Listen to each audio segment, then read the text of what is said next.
Yes, he had taken one, a conductor.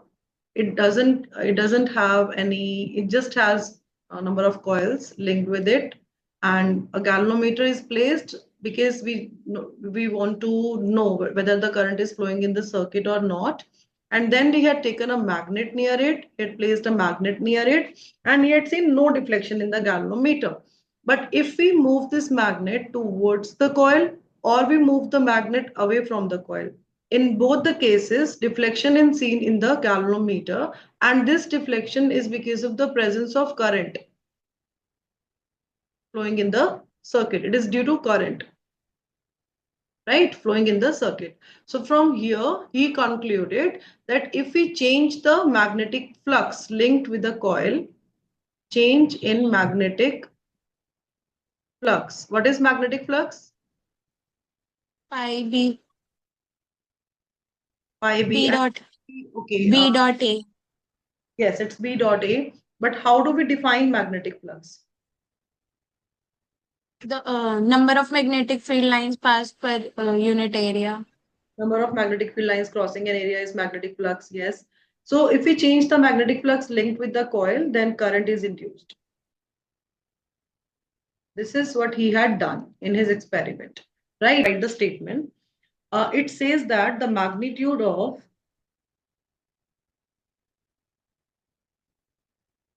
the induced EMF in a circuit is equal to the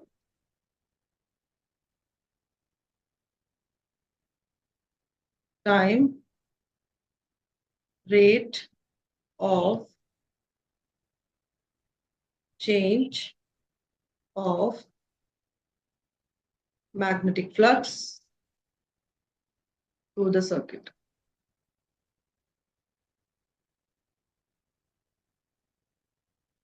Okay, so this is the statement. Magnitude of the induced EMF in a circuit. So induced EMF in the circuit means the EMF which is induced when we change the magnetic flux linked with the coil. When we move the magnet towards or away, then magnetic flux changes, and because of which EMF is induced. It is equal to the time rate of change of magnetic flux. So induced EMF, we denote induced EMF by E, and magnetic flux by phi. Or we use a subscript. If you want to write a subscript, you can write phi B.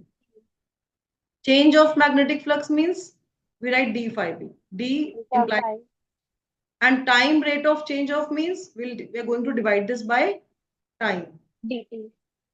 Okay, so it says that induced EMF is equal to the time rate of change of magnetic flux linked with the through the circuit. Clear? See, in this formula, we put a negative sign.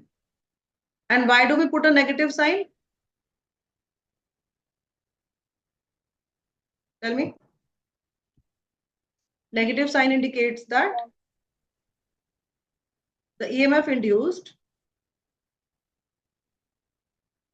opposes the cause producing it.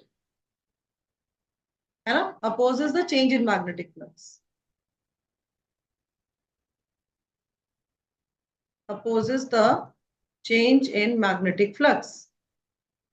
Negative sign indicates that induced EMF opposes the change in magnetic flux. This is Lenz's law. So by using Lenz's law, we have applied Lenz's law here, and therefore we have put a negative sign because this induced EMF opposes the change in magnetic flux. It doesn't like the change. Inertia, Lenz's law, right? Yeah, Thana? Yes, ma'am. Yes, ma'am. Okay. And for a closed path, we can also write for a closed path.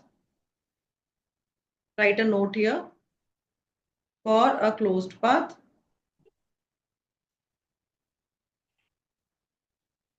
this induced EMF is equal to closed integral of vector E dot vector dl. And this is equal to minus d phi b by dt. We have just, collectively we have written this. Okay? And this is for, here E is for non-conservative varying electric field. Non-conservative time varying electric field.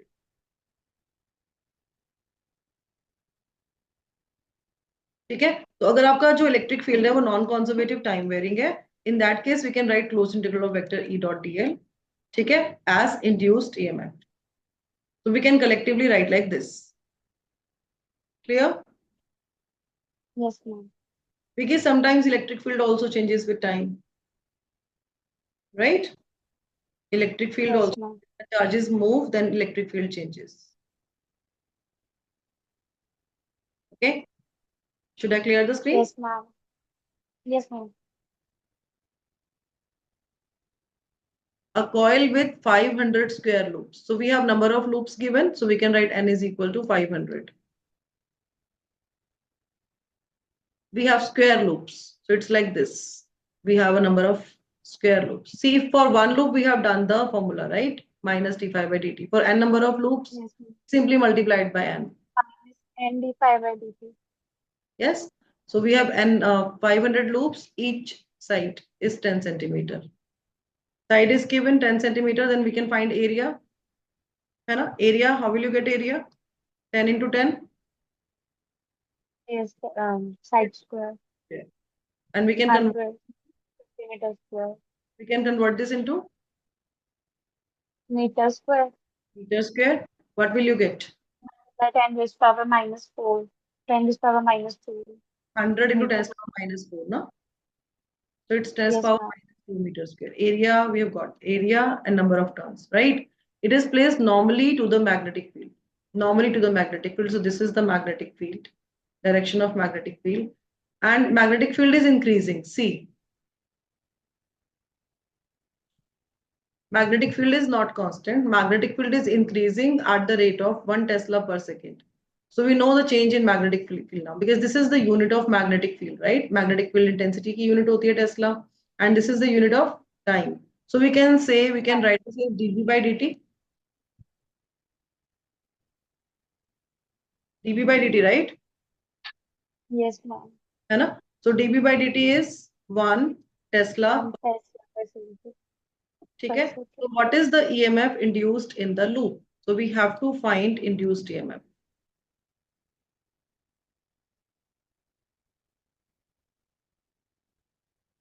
You know how to do it?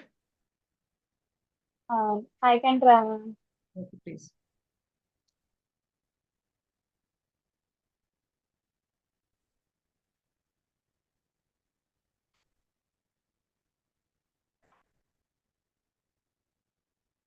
You please share your schedule with me so that I can also see I will check my schedule and your schedule, and then we can, I'll allot the time to you accordingly. Okay, ma'am. -5. -5 volt. -5 volt. Yes.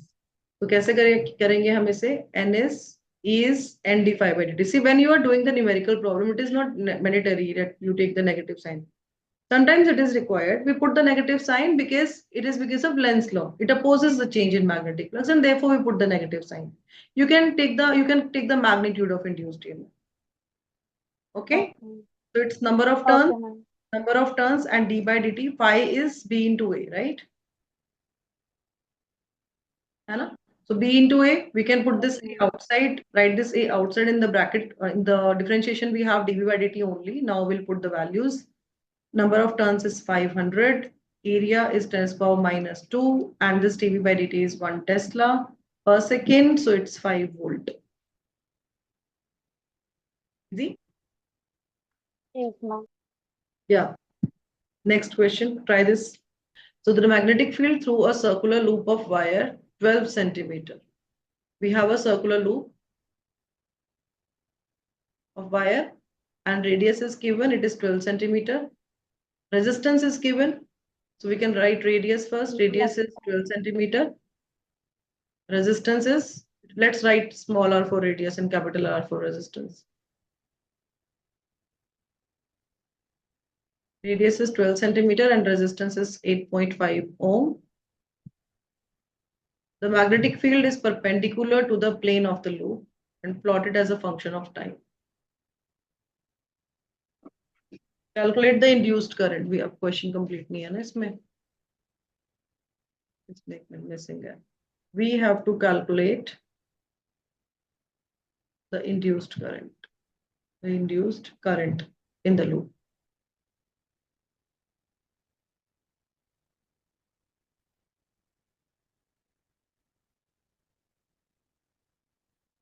ठीक है, loop के बाद ना ये add कर दो, calculate the induced current in the loop and plot it as a function of time.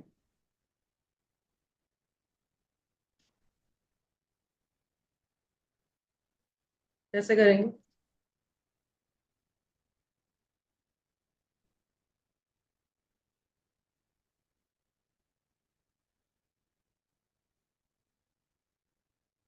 आता है या नहीं आता श्रेया?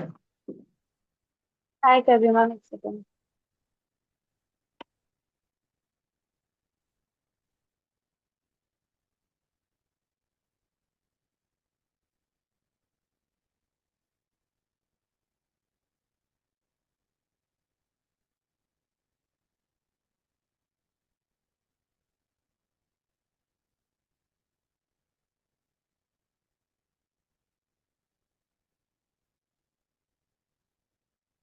नहीं हुआ मैम. नहीं आ रहा, कोई बात नहीं. देखो, नहीं. देखो आपने ना इसमें क्या देखना है, आपको क्या दिया हुआ है उसको अंडरस्टैंड करना है. हमने पैनिक नहीं करना, क्योंकि हमें प्रॉब्लम फिजिक्स में सिर्फ न्यूमेरिकल प्रॉब्लम्स में आती है या फिर assertion reason question, multiple choice questions हो जाते हैं, है ना, जो बेसिक वाले होते हैं. ठीक है, तो मैग्नेटिक फील्ड है, magnetic field through a circular loop of wire 12 centimetre in radius. So radius of circular wire is given, it's resistance is given. और इसमें क्या बोल रहे हैं कि Yes, ma'am. Magnetic field changes with time, means there is change in magnetic field. ठीक है, magnetic field changes with time and this magnetic field is perpendicular to the plane of the loop. We have to calculate the induced current in the loop and we have to plot it as a function of time as well. So first we need to find induced current. See, we know induced EMF. How do we write induced EMF? The formula for induced EMF as d phi by dt. We write like this. -3 5. And what if I want to Yes, find ma'am. induced current? Then we can write induced current as, using Ohm's law, we can write induced current as E by R. V is equal to IR होता है ना? Yes, ma'am. I क्या हो जाएगा? E by R. तो induced current आ गया E by R. और we can write 1 by R d phi by dt.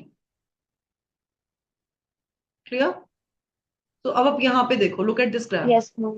From 0 to 2 second, magnetic field is increasing. It reaches a maximum value of 1 Tesla. And then from 2 to 4 second, there is no change in magnetic field. It is constant. And it is parallel to the time axis. You can see this graph. This part of the graph is parallel to the time axis. तो यहाँ पे magnetic field में, Yes, ma'am. है ना, यहाँ पे magnetic field क्या हो रहा है? इंक्रीज हो रहा है. और यहाँ पे 4 to 2 सेकेंड्स में magnetic field decreasing to 0. Increase हो रहा है. तो यहाँ पे there is change in magnetic field, यहाँ पे there is change in magnetic field. तो ईएमएफ कहाँ इंड्यूस होगा? जहां पे चेंज हो रहा है मैग्नेटिक फील्ड, राइट? Yes, और ma'am. जहां ईएमएफ होगा वहीं पे करंट होगा. अग्री करते हो? Yes, ma'am. अच्छा, अब what is this phi? How do we write phi? We can write phi as B A cos theta, है ना. अब इसमें क्या बोला आपको कि ये जो आपका मैग्नेटिक फील्ड है ये लूप के परपेंडिकुलर है. अगर मैग्नेटिक फील्ड लूप के परपेंडिकुलर है, तो मैग्नेटिक फील्ड लूप के अगर परपेंडिकुलर है तो ऐसे है. तो एरिया वेक्टर का जो एन कैप है वो कहाँ पॉइंट करेगा? यहां पॉइंट करेगा. अगर हम मैग्नेटिक फ्लक्स निकालते हैं तो वो क्या होता है? Vector B dot vector A होता है. Yes, ma'am. और we can write B A cos theta, dot product है, कॉस थीटा करेंगे. ठीक है, वेक्टर बी में और एरिया वेक्टर में एंगल कितना फॉर्म हो रहा है? 0 degree. 0 कॉस 0 डिग्री है. तो ये क्या है? सिंपल बी ए है, राइट? BA. है ना. तो वी कैन राइट डी और फाई के प्लेस पे ba/dt कर सकते हैं कि नहीं कर सकते हैं? कर सकता हूँ। कर सकते हैं ना, बस हमने यही करना है। अब एरिया तो कॉइल का कांस्टेंट है ना, रेडियस गिवन है ना, तो एरिया को हम बाहर लिख यस लेते हैं। तो ये हो जाएगा 1/r and a into a in the bracket we can write db/dt। तो what we have to find is db/dt from the graph. मुश्किल था? नहीं था ना? नहीं। रिलेट करना आना चाहिए, कुछ भी मुश्किल नहीं है। मैं अब थोड़ा स्लो करवाऊंगी, चाहे मुझे थोड़ा सा एक्स्ट्रा टाइम लगे। ठीक है, आज तो मेरी क्लास है, एंड करना पड़ेगा। ठीक है, तो मैं थोड़ा ट्राई आपको, अभी मैंने आपका टाइम फिक्स नहीं किया है। ठीक है, ओके मैम। आपका टाइम जब फिक्स करूंगी ना, तो उसमें 15-20 मिनट्स का मैं अपना स्लॉट रखूंगी कि मेरे पास आगे थोड़ा सा टाइम अवेलेबल हो। कि कभी कुछ हम कर भी रहे हैं तो बिल्कुल फिक्स ना रखें हम, क्योंकि अब टाइम नहीं है हमारे पास, है ना? Yes ma'am. ठीक है, तो अब रेजिस्टेंस तो पता ही है हमें 8.5 ओम है। अब लूप का एरिया तो हम फाइंड कर सकते हैं ना, इट्स ए सर्कुलर राइट, तो we can find area it's. Yes ma'am. Pi r square. अब पाई की वैल्यू 22/7 होती है। रेडियस क्या है? 12 सेंटीमीटर है। तो ये जो रेडियस 0.12 मीटर। मीटर में कन्वर्ट करेंगे, है ना, तो ये क्या हो जाएगा? 12 into 0.12 metre. We can write like this. हाँ यस मैम। ठीक है, अब इसको हम सॉल्व करें, तो 22/7 हो गया, और यहाँ पे आ गया ये 144। ठीक है, इंटू 10⁻⁻⁴ मीटर स्क्वायर। अब इसको आपने सॉल्व करना है। 7 1 7, 7 2 14, 0 कितना आएगा? 40 7 5 35, 7 1 7, 7 2 14 हो गया था, फिर हमने किया 0। ठीक है, फिर 40 हो गया, 7 5 35, फिर 50 आ जाएगा, 7 7 49, फिर 1 आ जाएगा, 7 1 7, ऐसे चलेगा ये। तो नियरली 20 20.57 है। तो आपका जो वैल्यू आएगी वो क्या आएगी? मल्टीप्लाई करोगे। मल्टीप्लाई कैसे करोगे? देखो, 11 से मल्टीप्लाई कैसे करते हैं किसी भी नंबर को?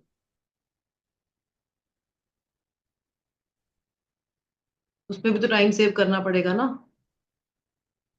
है ना? आपको आता है 11 से? देखो, जैसे 10⁻⁻⁴ है ना? तो अब यस। ये 20.57 है, तो अब हम क्या करें? पहले 2057 को। पहले 2 से मल्टीप्लाई करो इसको, ये आपका 41 के अराउंड हो जाएगा। Yes ma'am. जैसे इसको डेसिमल को भी बॉदर नहीं करते, ठीक है, लेट्स राइट 20.6। ठीक है, डेसिमल को बॉदर ही मत करो। फिर अब इसको 2 से मल्टीप्लाई करो, 11 22 है ना, 22 का 2 इंटू 11 कर दो। 2 से मल्टीप्लाई करो तो ये क्या हो जाएगा? 12, यहाँ आ गया 1, और ये आ गया 412। ठीक है, अभी हम डेसिमल को बॉदर ही नहीं कर रहे हैं। अब उसके बाद आप 11 से मल्टीप्लाई करो। जब 11 से कैसे मल्टीप्लाई करते हैं पता है आपको? Technique, shortcut. इतनी तो नहीं डायरेक्ट। शॉर्टकट बताती हूँ, देखो। तो ये 4 1 2, राइट, 4 हियर, 2 हियर। यहाँ पे 1 + 2 क्या होता है? 3 होता है। 4 + 1 क्या होता है? 5 होता है।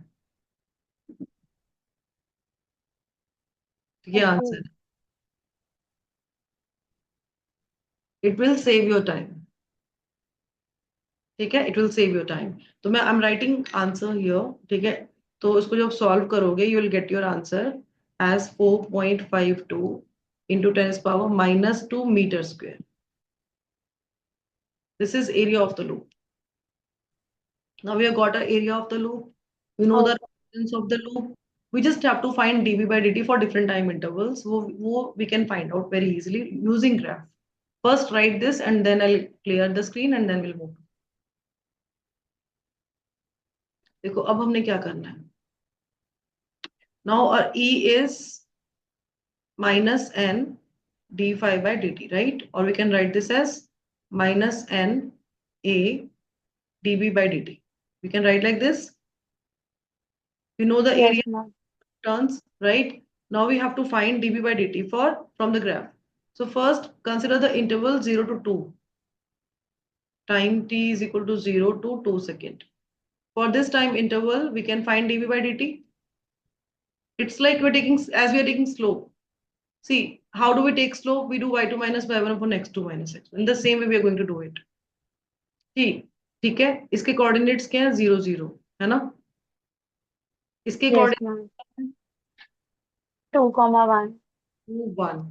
तो हमारा जो y एक्सिस वाला कोऑर्डिनेट, y एक्सिस वाले कोऑर्डिनेट पहले लिखते हैं ना हम, 1 और माइनस ये एक्स वाले ओके ठीक है वहां पे ठीक है y2 - y1.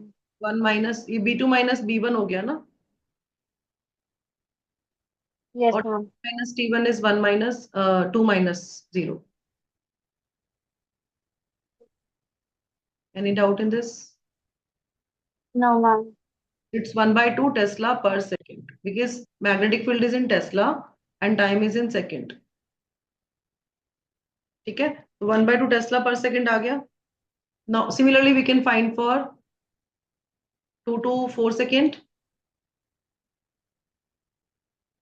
ठीक है, 2 to 4 second में do you see any change in magnetic field? No, No, ma'am. है ना? But x coordinate is changing, but y coordinate is not changing. It remains the same. So, but we have to do right. So we will write 1 minus 1, and in the denominator it is 4 minus 2. So 0 by 2. 0 Tesla per second. 0. Clear? Yes, ma'am. ठीक है, अब अगर हमें 4 to 6 seconds के लिए find करना है, फिर again we'll use this. We'll write this dv by dt. Write the coordinates of this point. It's 6 0. क्या आएगा बताओ? 1 - 0 upon 4 - 6. नहीं नहीं, फाइनल कोऑर्डिनेट्स y2 x2 ये हैं, अब ये x1 y1 Okay. है ना? हाँ, अब बताओ। 0 - 1 हम्म, upon 6 - 4 हाँ, तो ये क्या आ गया? -1/2। -1/2. ठीक है, for these three intervals we have found out the value of dv by dt. ठीक है, Yes, ma'am. अब we will find induced EMF for all these cases. ठीक है, अब इंड्यूस्ड ईएमएफ कैसे फाइंड करोगे? देखो, फर्स्ट केस में 40 is equal to 0 to 2 seconds. 0 to 2 seconds में आपको इंड्यूस्ड करंट फाइंड करना है. Induced current is induced EMF upon resistance. Fine. ठीक है, Resistance. 1/r. और हमने क्या लिखा था पहले? D five by D T लिखा था ना, N D five by D T. इसको ये क्या है? N A. तो let's write N A D B by D T. ये समझ आ गया या नहीं आया? आ जाओ. पक्का? Yes, ma'am. Great. Okay, now put the values. N is number of turns कितने हैं? 1. एक minute, just one loop right? तो 1. एंड एरिया, एरिया जो आया था लूप का वो कितना आया था? 4 point something. 4.52 into 10⁻⁻². Yes. And resistance of the loop is given. It is 8.5. 8.5. And dB by dt is half. 1/2. We can solve this easily. Yes, ma'am.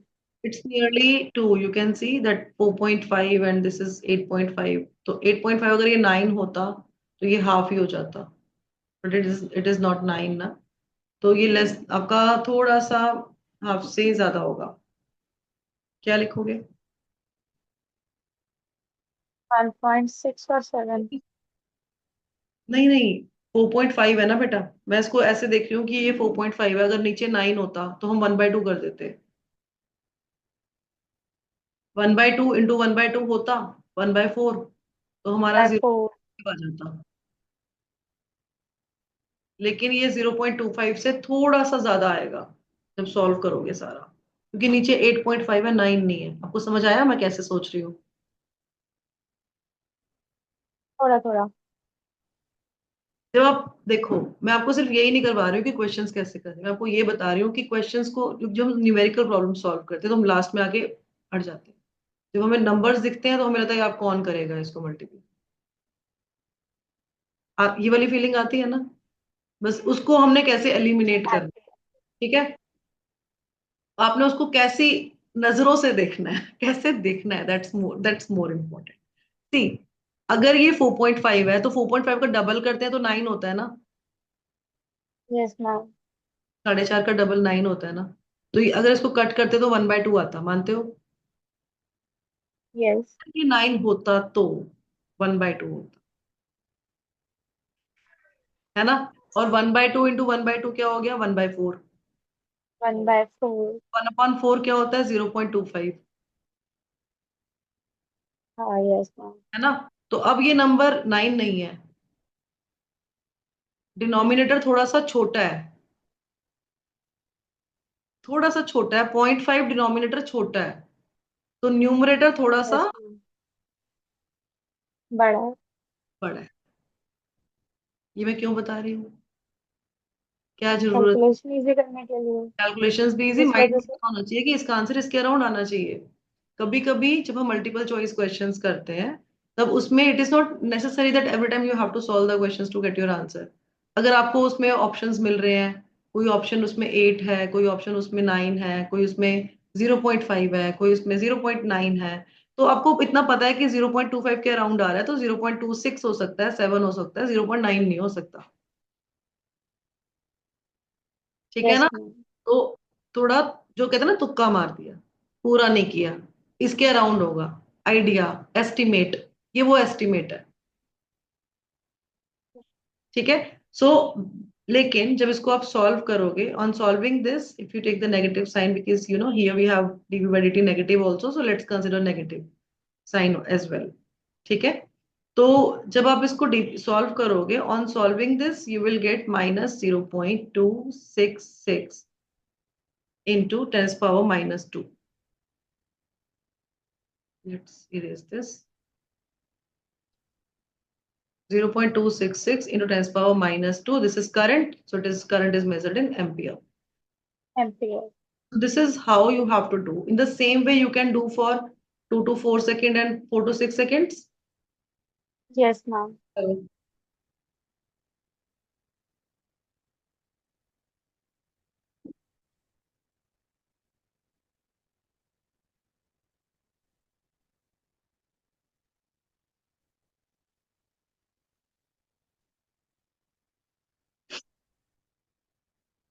2 to 4 के लिए तो मैम 0 ही हो जाएगा।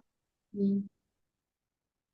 और 4 to 6 के लिए प्लस 0.266 इंटू 10⁻⁻। तो plus हो जाएगा, है ना? क्योंकि सिर्फ साइन का ही डिफरेंस है, नंबर तो सेम ही है ना। Yes ma'am. तो इसके लिए इंड्यूस्ड करंट इज 0। ठीक है। इसका इंड्यूस्ड करंट, अगर इसको -0.2। what if we want to write in millimeter milliampere, then we और can 10⁻⁶ से मल्टीप्लाई कर देंगे। 6 milliampere, 3 से। है ना? And for this yes ma'am. we can write plus 2.6. 2.66 milli ampere. See, now we have to plot the graph as well. I versus T. How will you plot the graph? Hmm? नहीं पता। Easy है, देखो, सोचो, आप जल्दी हार मान लेते हो, पहले कोशिश तो करो, you'll get it.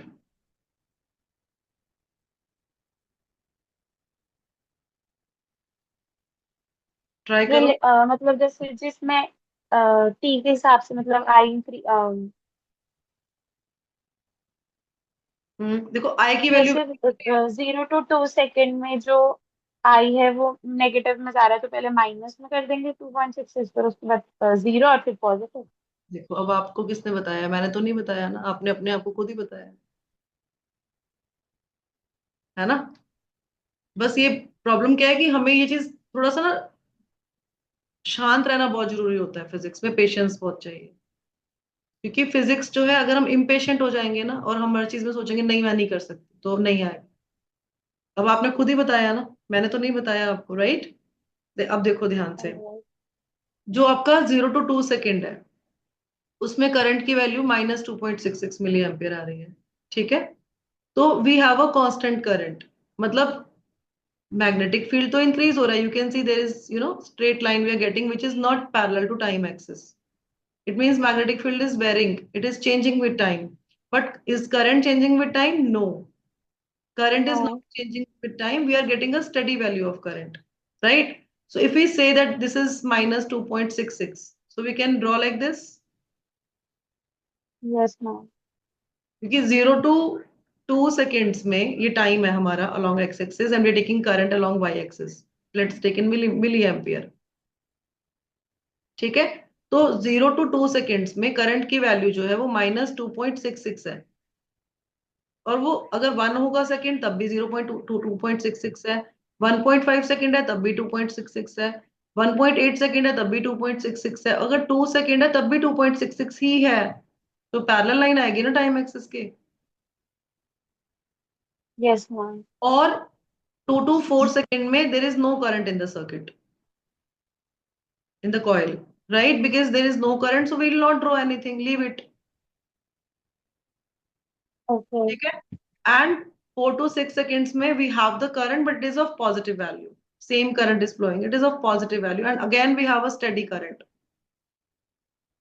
ठीक है, स्टेडी करंट है, पॉजिटिव साइड में है, तो फिर हम जितना ये नीचे लेकर आए हो ना बेटा, उतना ही ऊपर रखना है आपने, क्योंकि वैल्यू आपकी सेम है 2.66 2.66, ऐसे नहीं होना चाहिए कि यहाँ पे आपने बहुत नीचे, स्केल आपको प्रॉपर रखना है। ठीक है, तो अब 4 to 6 सेकेंड्स में आप ऐसे लाइन ड्रॉ करो।